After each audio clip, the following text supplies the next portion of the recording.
Pewaris tahta Mawabati sebenarnya adalah Ganda Batu. Pangeran yang sangat sakti dan memiliki ilmu kadikjayaan yang pintar.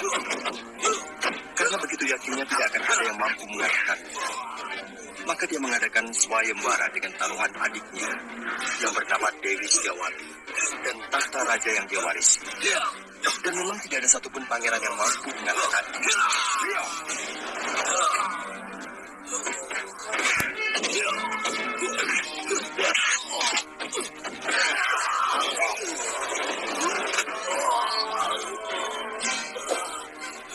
Sekarang, kalau aku beri kesempatan untuk menyelamatkan diri, tinggalkan gagang ini atau kau bisa...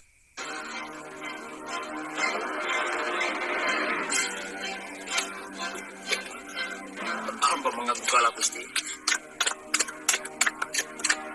Ayo, siapa lagi yang ingin mengadu keberuntungan secara kesatria di panggung ini? Dan taruhannya adalah adikku dan tahtaku. Kalau sanggup mengalahkan aku.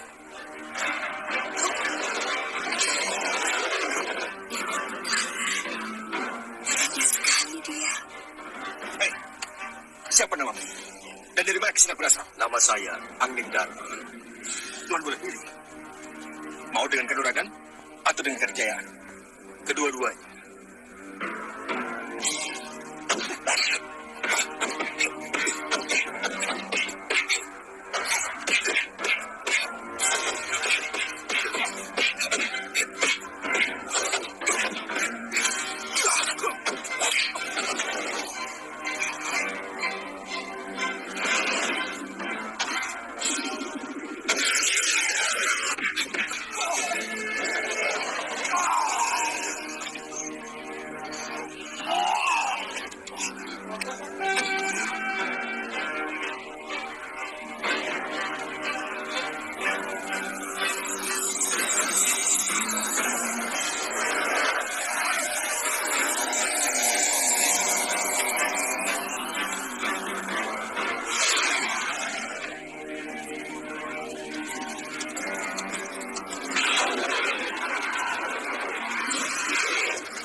Tuhan telah memenangkan sayembara ini.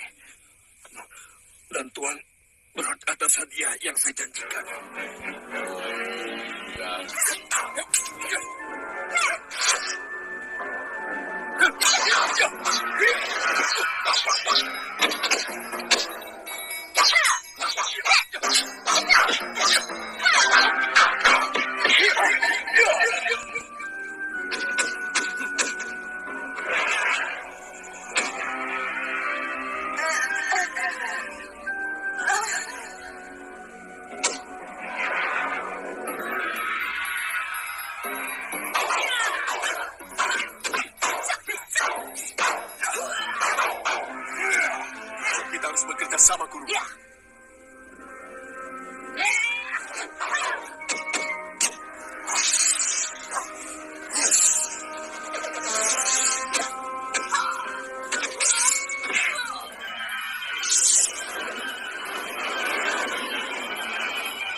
Suma! Romo!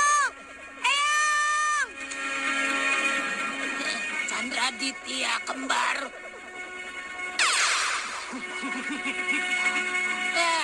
Ilmu itu sudah basi. Memangnya kamu saja yang punya? Nih, lihat.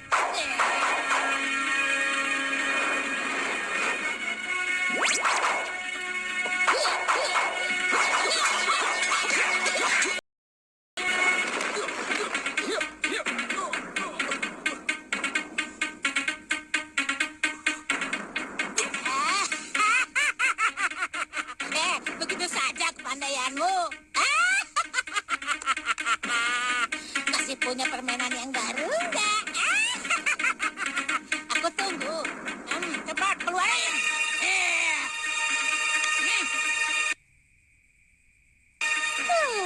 Lagi-lagi miang bambu. Hal yang paling yang aku lihat.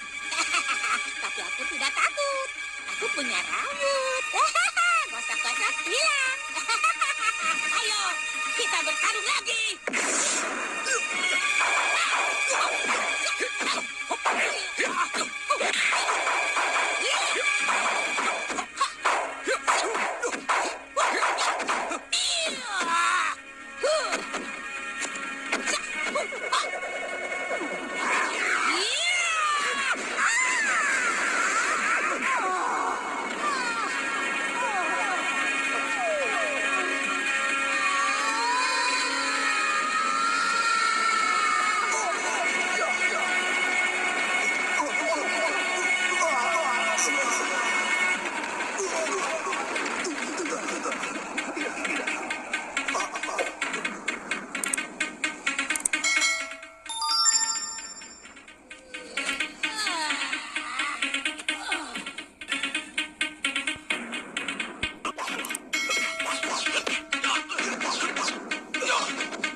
Gusti Putri, ini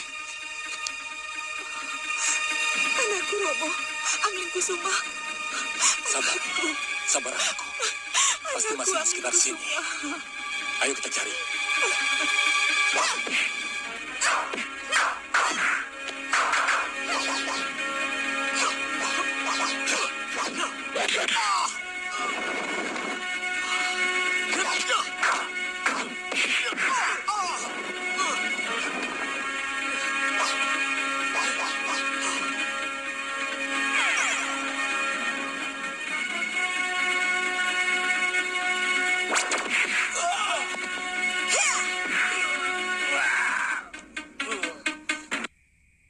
Siapa kamu? Kamu siapa? Hati-hati, dia yang palsu. Tangkap dia.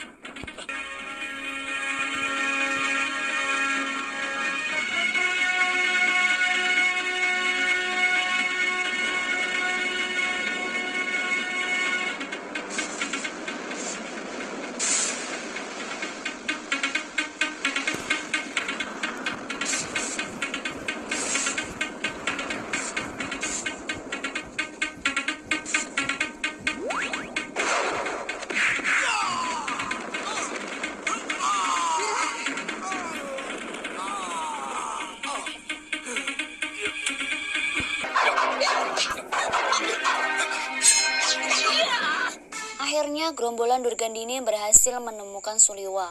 Pertarungan pun tak dapat dihindarkan. Suliwa dan Galuh melawan gerombolan Durgandini. Tanpa disengaja ternyata datanglah Prabu Anglingdarma untuk membantu mereka. Cacing minta dicingkap. Rupanya berani memukul aku. Katanya tidak mau dibantu. Nyatanya mau juga. Kurang ajar aku. Besar kepala kau rupanya. Baru segitu aja.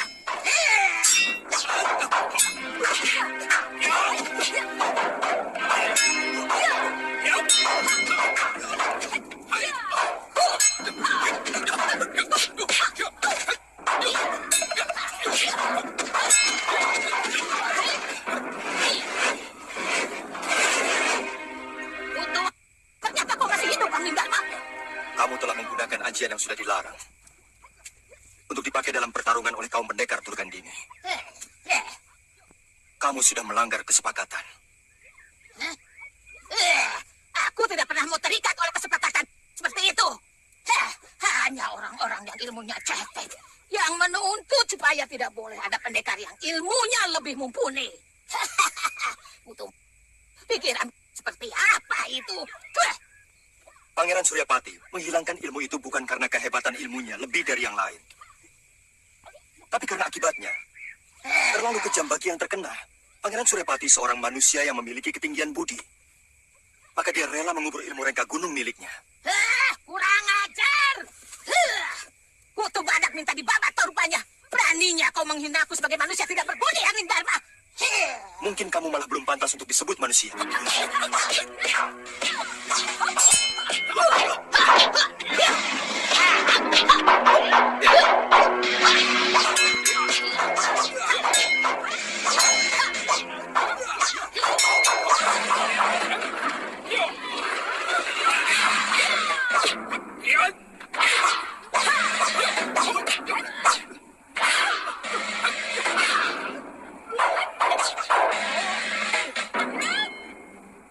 Dalam pertarungan ini, Suliwa mengeluarkan ajian inti api yang membuat Kilagawa, Gedrayana, dan Kangsa Dewa melarikan diri dari pertarungan.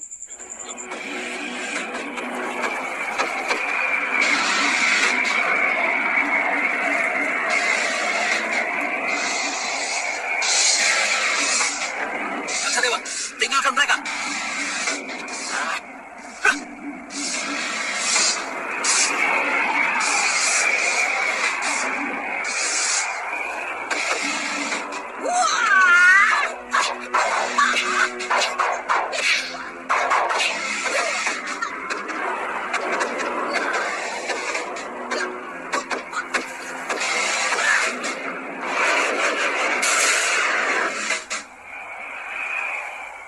Saat Durgandini akan mengeluarkan ajian rengga gunung, Suliwa melempar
Genderuwo itu sudah tewas, Gusti Dewi.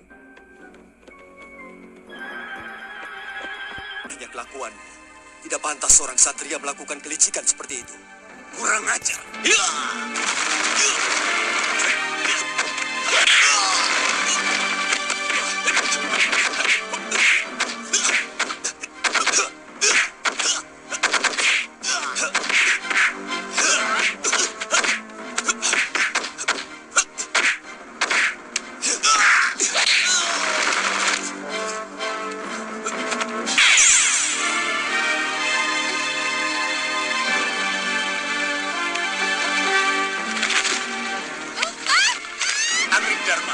ingin perempuan ini selamat, kamu harus mengikuti semua tuntutan Gusti Prabu Pancatnyana. Mas Guntur, waktu itu calon istri saya masih bisa diselamatkan. Kami masih bisa menahan diri untuk tidak menyerang langsung Semar Manyura.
Lihat, habisi janda Masura itu sampai hancur.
Setelah menghancurkan seluruh anak buah gelembung jahat Rahwana Raja, Angling Dharma pun meminta izin kepada Resi Masyura untuk mengejar gelembung utama Angling Dharma. Pertarungan mereka berdua melawan Rahwana pun menjadi sangat seru dan merupakan sebuah pertarungan langka di film Angling Dharma. Tampaknya Rahwana benar-benar kuat untuk dikalahkan. Namun, Suliwa dan Sudawirat pun masih berusaha supaya Rahwana tidak sempat melukai Prabu Angling Dharma sembari menunggu kepulangannya. Kalian pikir kalian mampu melawan aku?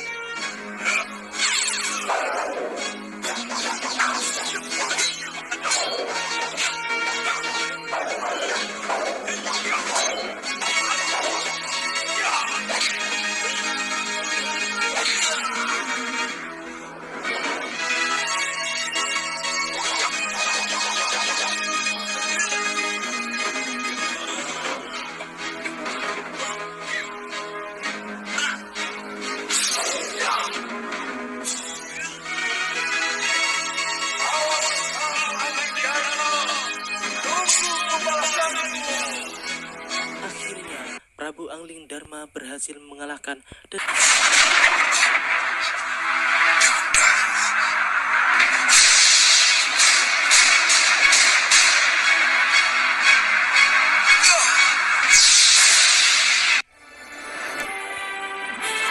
Dewan Darunya hanya bisa terlongong-bengong karena memang kitiran sewunya tidak akan berarti apa-apa menghadapi serangan sinar mata bintang tersebut.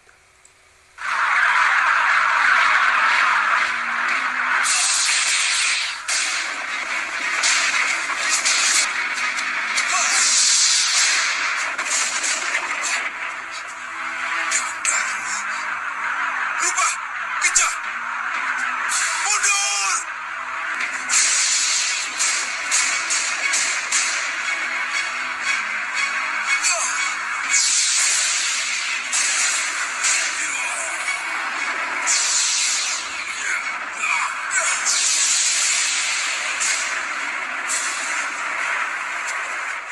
Ya, akhirnya Grindasiba harus membawa Sengkang Baplang kabur dari tempat tersebut jika tidak mau muridnya itu menjadi abu. Ketika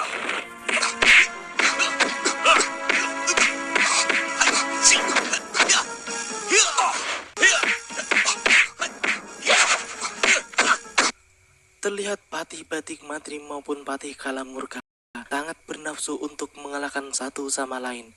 Setelah pertempuran berjalan beberapa jurus, Kalamurka pun dengan liciknya malih rupa menjadi tali tambang yang langsung mengikat seluruh tubuh Batik Madrim hingga Batik Madrim tidak bisa berbuat apa-apa.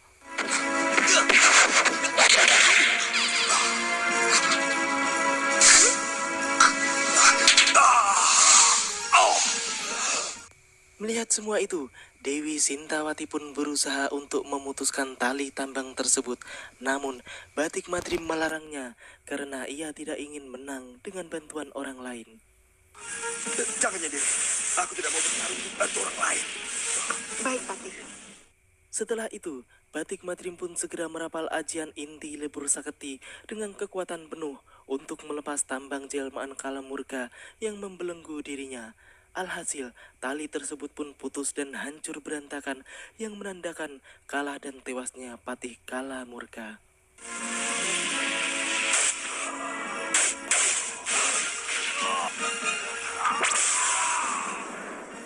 Paman, Melihat semua itu, Raja Pancat Nyana dan para petinggi kerajaan Sengkang Baplang pun meminta penjelasan dari gurunya tentang bayangan berkelebat yang justru menyelamatkannya. Ia pun tidak mengerti mengapa demikian. Grindasiba pun kemudian menjelaskan kembali tentang ilmu yang diperoleh oleh Sengkang Baplang bahwa ada pantangan yang harus dipenuhinya, yaitu ia harus menjauhi perempuan dan dilarang keras bercocok tanam. Sebab apabila hal tersebut dilanggarnya, maka semua ilmu kesaktiannya pun akan hilang dan musnah. Setelah mendengar penjelasan gurunya tersebut, Sengkang Baplang pun kemudian bersujud meminta maaf atas semua kebodohan yang telah dilakukannya. Itulah sebabnya bayangan berkelebat itu muncul dan merebut Padmasari darimu. Tapi sesudah ini, tidak akan ada lagi bayangan berkelebat itu. Kamu harus menjaga diri. Kamu harus selalu ingat pada sumpahmu. ya guru. Di sisi lain, di kerajaan Pusar Angin, Raja Samuka tampak sedang berada di hadapan kaca benggalanya yang menampilkan film adegan Sengkang Baplang dan pengikutnya yang sedang menyembah Grindasiba. Raja Samuka pun marah besar karena ia baru menurut kepadanya apa yang sebenarnya terjadi. Di tengah kebingungannya itu, tiba-tiba datanglah Resi Masura yang membuat Bahadur benar-benar terkejut. Sang resi pun menjelaskan bahwa Bahadur tidak boleh lagi meneruskan niatnya untuk menculik Ramaja Gandhi karena kini ia telah dilindungi oleh Dewata. Sang Hyang Batara Bayu Kecampo. Saya hanya mau mengatakan bahwa apa yang kamu lakukan adalah mengusik kesabaran dewa. Jadi ingat. Di sisi lain, di Zawop itu tampak patung Grindasiba seperti cacing kepanasan yang bergerak-gerak sendiri seperti sedang terkena gempa bumi. Ia pun berteriak-teriak memanggil Sengkang Baplang karena muridnya tersebut tidak memindahkan patungnya itu ke Malwapati untuk disembah. Apa tidak kau pindahkan patungku ke Malwapati? Apa yang sudah terjadi di sana? Sedangkan di Malwapati, terlihat Sengkang Baplang sedang merayakan pengangkatannya menjadi raja dan Gendrawani menjadi ratunya. Mereka berdua pun tampak sangat serasi, karena keduanya sama-sama golongan hitam dan sama-sama liciknya. Setelah itu, di malam harinya, bagaikan pengantin baru, Sengkang Baplang pun tampak berbulan madu alias bercocok tanam dengan Gendrawani dengan diiringi musik alami dari suara petir yang menggelegar, pertanda ilmu kesaktian Sengkang Baplang telah hilang dan musnah. Di sisi lain, patung Grinda Sibati Sawap itu pun tampak bergetar hebat. Ia pun lagi-lagi memanggil-manggil nama Sengkang Baplang muridnya.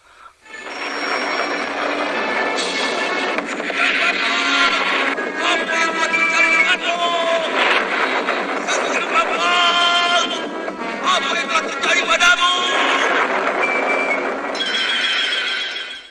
Pagi itu di Malwapati, tampak cuaca yang sangat cerah, hawa pun terasa sangat segar, namun masih dingin karena banjir masih belum juga surut. Di peraduannya, tampak Sengkang Baplang masih tidur dan kelihatan masih kecapekan akibat kerja rodi semalam. Yang jelas, ia pun lupa sholat subuh seperti ini jantur tempo hari. Ia pun masih atang-atang sendirian tanpa Gendrawani di sampingnya. Setelah menggeliat dan meluruskan badannya, Sengkang Baplang yang masih belum sadar pun kemudian gerayang-gerayang bantal guling di sampingnya, yang kemudian akhirnya dirinya pun sadar kini Gendrawani telah tidak ada di tempatnya.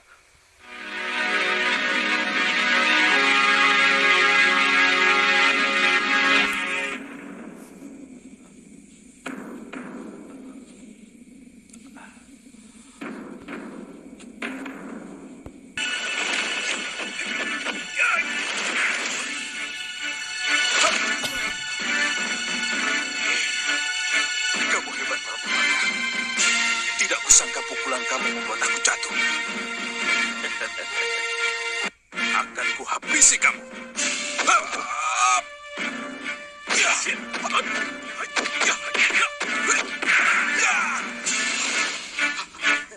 Kurang ajar. Apa yang terjadi? Apa ini? Kenapa aku tidak bisa menggunakan kitiran sewuku? Kemudian, Sengkang Baplang pun mencoba untuk menggunakan kitiran sewu kebanggaannya. Namun, kekuatan tersebut pun tidak muncul. Prabu Bakak pun memberitahukan bahwa malam bercocok tanamnya telah memusnahkan segala kesaktian yang dimilikinya.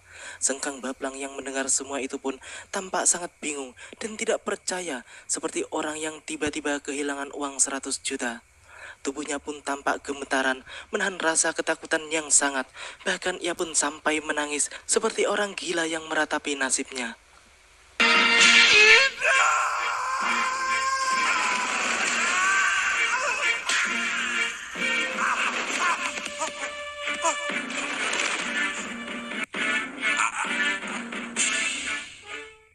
Setelah Prabu Baka mengingatkan pada Sengkang Baplang tentang Grinda Seba sesembahannya, ia pun baru teringat kembali tentang sumpah janjinya bahwa kekuatan yang dimilikinya akan musnah apabila dirinya bercocok tanam dengan seorang wanita. Ya, setelah mengingat-ingat sumpahnya di depan Grinda Seba, Gendrawani yang kini tampak sangat percaya diri bisa mengalahkannya. Hal tersebut jelas membuat panas Sengkang Baplang dan mereka pun bertarung sengit.